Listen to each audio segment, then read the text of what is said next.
olá alunas, sejam mais uma vez bem-vindos ao Se Liga na Educação. Eu sou a Débora, professora de Química, e hoje nós vamos dar continuidade com as aulas sobre os gases. Nesse volume, vocês, alunos do primeiro ano do ensino médio, começaram a ver um estudo mais aprofundado sobre as substâncias no estado gasosos, ok? Bom, nós vamos trabalhar também em combo. Então, nessa aula, nós vamos trabalhar exclusivamente com a pressão parcial. Então, nós vamos trabalhar com a quarta semana do PET.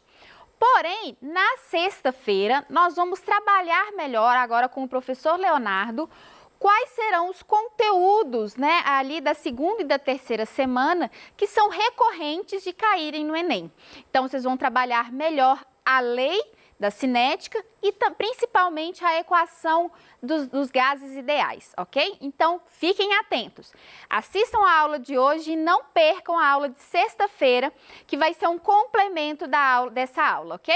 Bom, então, como objetivos dessa aula, nós temos entender por meio do modelo cinético molecular as propriedades dos gases, exclusivamente a pressão parcial, tá? E vamos dar uma pitada ali sobre o volume parcial, mas não se preocupe, é mais por curiosidade, ok?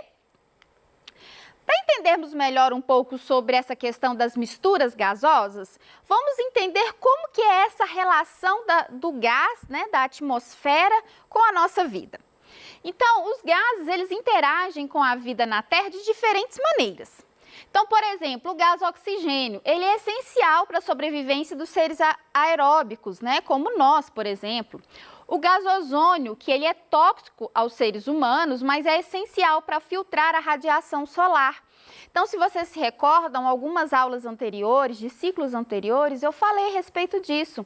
Eu falei como é importante a molécula de ozônio, Os raios ultravioletas que saem direto do Sol, eles são tão energéticos que eles quebram ali a ligação entre o ozônio, formando então o gás oxigênio, que se liga novamente a um outro oxigênio, formando o ozônio e liberando essa energia de volta para o espaço.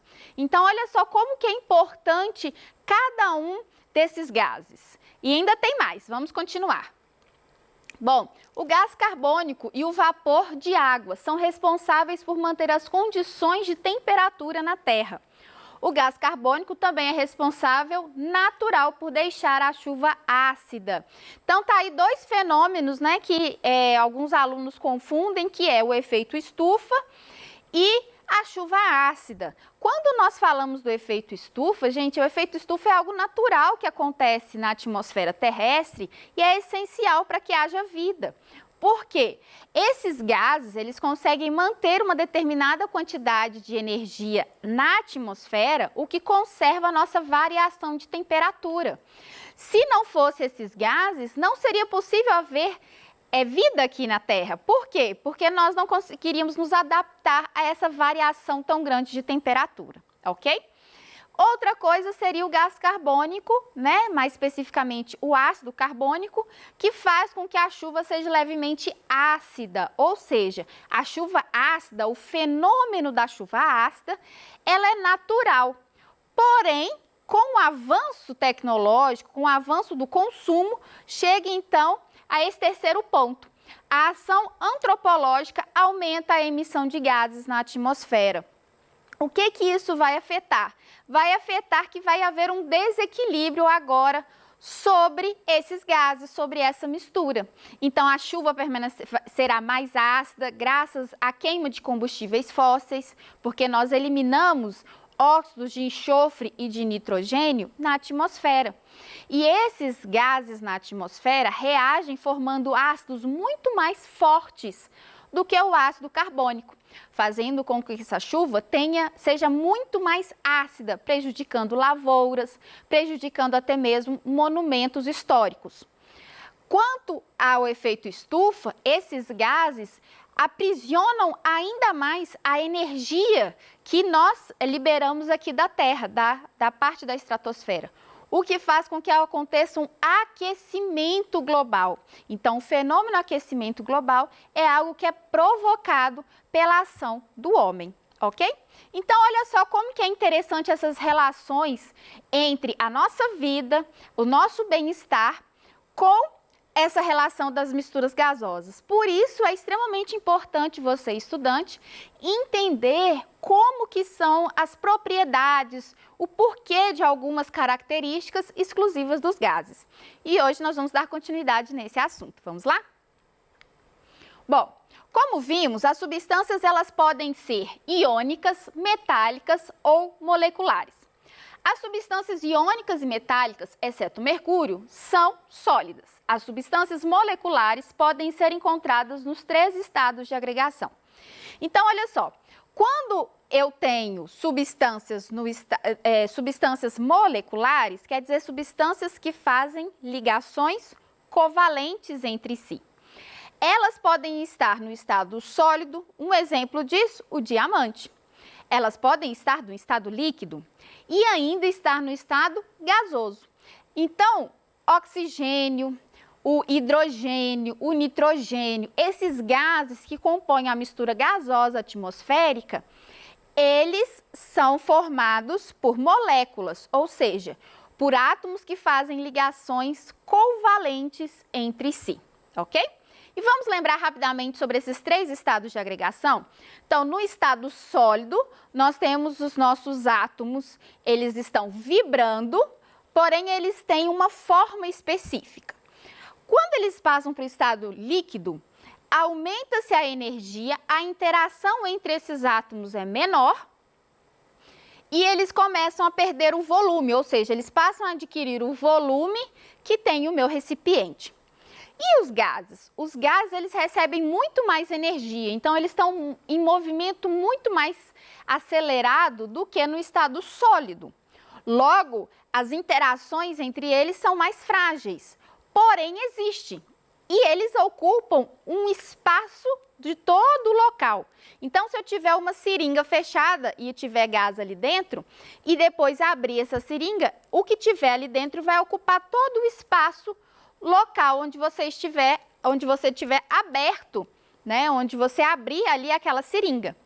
Então, essa é uma das características dos gases importantes, ok? Bom, vamos pensar aqui duas formas, uma forma para a gente poder entender melhor sobre esses cálculos de pressão parcial, ok? Então, vamos fazer o seguinte experimento. Eu vou pegar 3 gases, A, B e C, e vou colocar em 3 recipientes. Esses recipientes estarão à mesma temperatura e terão o mesmo volume, ou seja, o volume interno desse recipiente são exatamente iguais. O que vai variar? Vamos acompanhar aqui comigo? Então, vai variar o número de átomos, ou seja, a quantidade de átomos que tem ali e a pressão que esse gás faz nesse recipiente. Então, lembrando, o que seria essa pressão que o gás faz ali no recipiente? O gás ele vai estar fazendo uma pressão, por quê? Porque como ele está agitado, as moléculas do gás vão se chocar na parede, provocando o quê? Uma pressão interna ali dentro. Então, se eu tenho um sistema fechado, o gás que está ali dentro, ele faz uma pressão sobre aquele recipiente, ok? Ótimo. Então, tá. Então, nós temos o gás A, o gás B e o gás C. Cada um deles tem a sua pressão e cada um deles tem uma quantidade específica.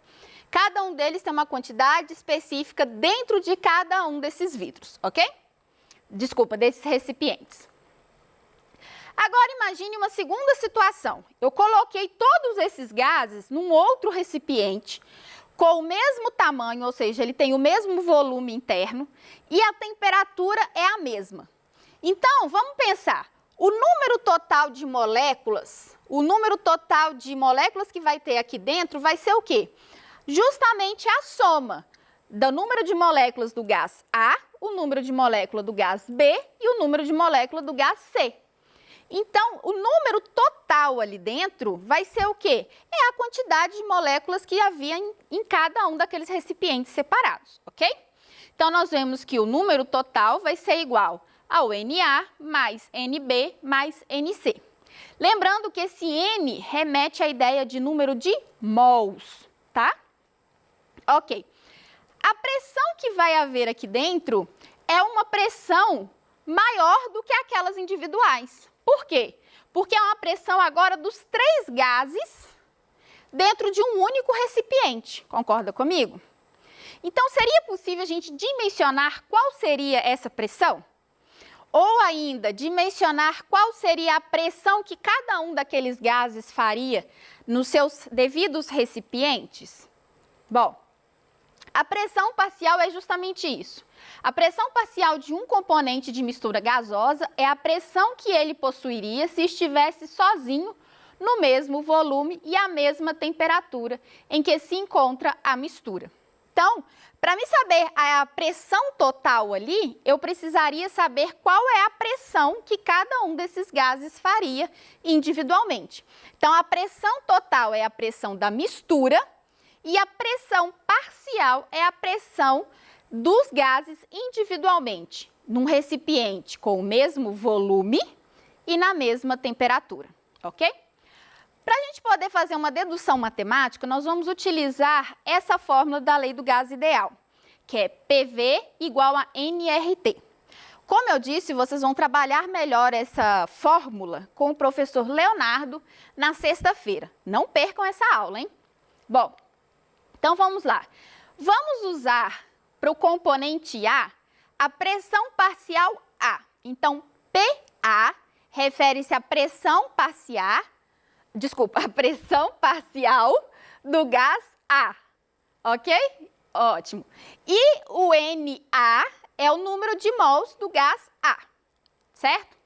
E quando falamos da mistura, ou seja, a pressão total, o número total, não vamos colocar letra nenhuma, ok? Então, nesse sentido, nós temos.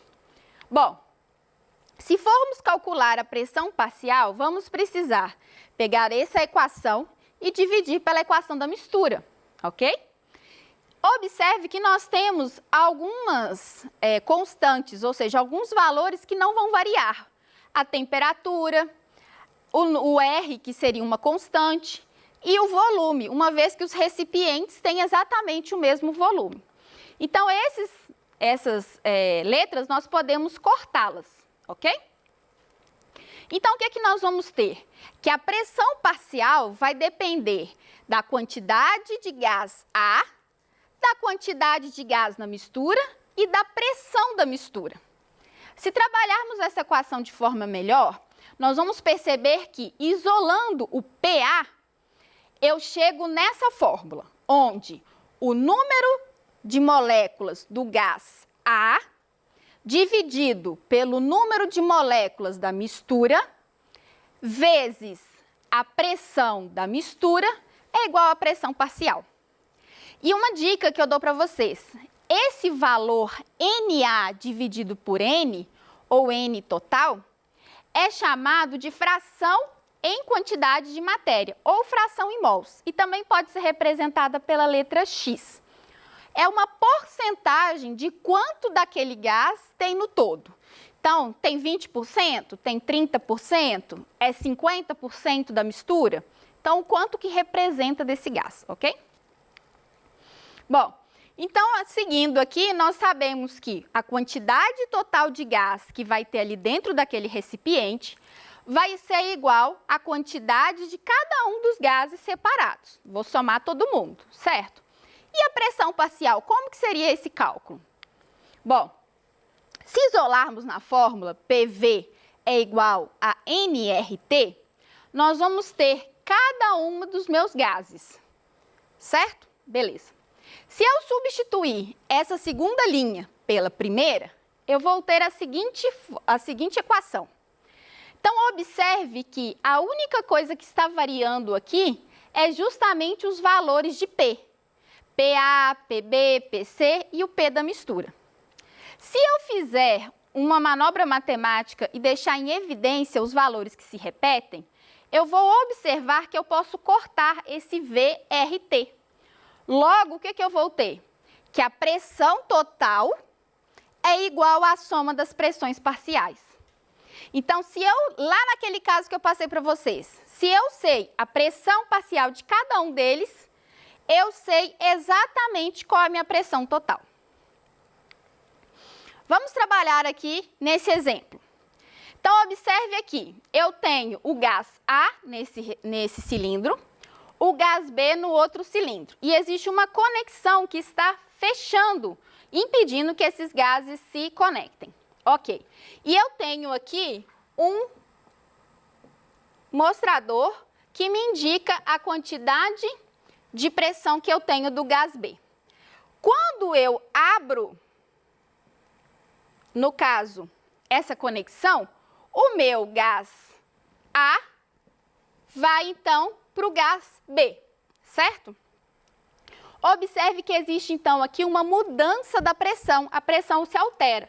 Logo, o que eu sei? Eu sei que a pressão total da mistura é igual à pressão parcial de A mais a pressão parcial de B. A pressão de B eu sei, é esse valor aqui, 1 atm. A pressão total eu também sei. Quem que eu não sei? Eu não sei PA. Então, para saber PA, eu preciso fazer o valor P, que é o valor da pressão da mistura, menos o valor de PB. Então, seria 1,5 menos 1.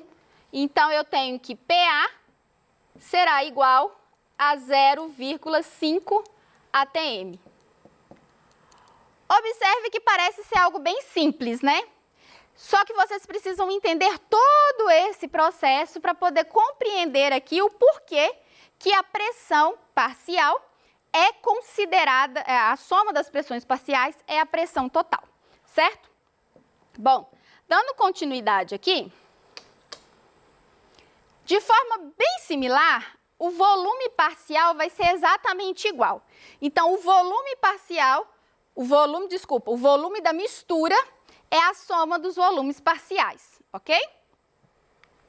O que é importante você saber nesse momento é que, quando eu falo de volume, a pressão e a temperatura precisam estar constantes. Quando eu falo de pressão, o volume e a temperatura precisam estar constantes. E sobre o volume parcial, você tem que entender que aquilo ali é uma mistura. Logo, cada fração, cada espacinho que tem ali, eu tenho uma mistura homogênea, ou seja, todos os componentes estão nas proporções ali devidas, ok?